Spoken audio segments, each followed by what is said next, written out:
Jim, you've been out and about on the doorsteps of Newcastle. What are the issues that people in Newcastle and across the wider constituency are raising with you, and what are you going to do about them? Well, typically Newcastle is very few of any issues raised. I think at the minute there's sort of apathy party would be winning hands down in this town. More generally, of course, the two big issues are jobs, and also concern as to who's going to become the First Minister. That seems to have caught the public imagination. Those were two major issues. Then below that, you've got obviously the normal issue with roads, which is crops up in Southdown all the time. And the second part of that question, what are you going to do about those issues if you are lucky enough to be returned by the people? Well, of course, on the First Ministership, the best way to maintain Peter Robinson's First Minister is to elect a strong DUP team, including myself. Regarding the jobs issue, it's much wider. I mean, it's an economic downturn that's affecting all of the world, not just Northern Ireland. I think we will continue the work that Arlene Foster and her team are doing in Detty to try and attract new industry.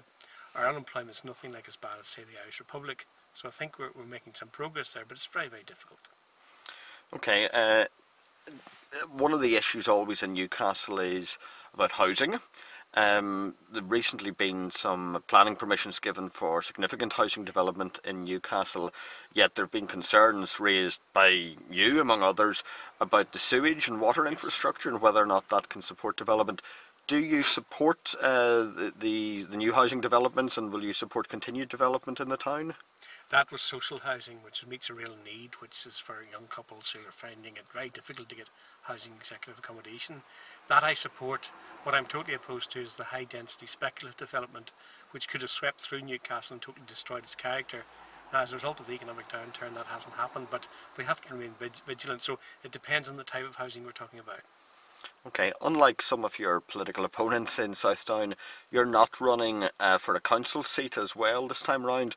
Why is that? Are you confident that your assembly seat is safe? No, I don't think you can take that for granted, but the reality was that I could not fulfil both functions properly since devolution. I was a district councillor in Down District Council for 10 years, representing Ballynahinch, and then I was an MLA for all of Southdown, and really it was becoming impossible to make the meetings and do the work. Equally, I found that I had a very capable guy coming along, interested in taking my seat, so it was an easy decision. I don't know how any MLA could tie both jobs down. I think it's impossible, and I can't, for instance, understand why Willie Clark's decided to go for both.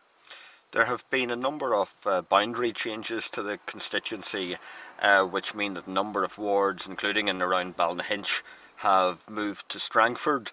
Yes.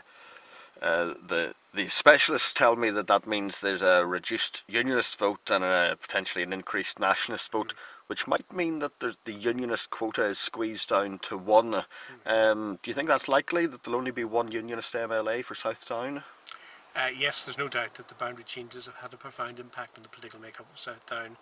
If all the unionists who are on the register turn out, there's easily 2 unionist seats, but on a normal turnout, it's going to be very touch and go as to whether there can be a second unionist elected. And I think this election in Southdown is about one thing: who wins the 6th seat? Is it the third SDLP candidate or one of the unionists? That's the only question in this election. Obviously, I hope that I win a seat, but it is difficult.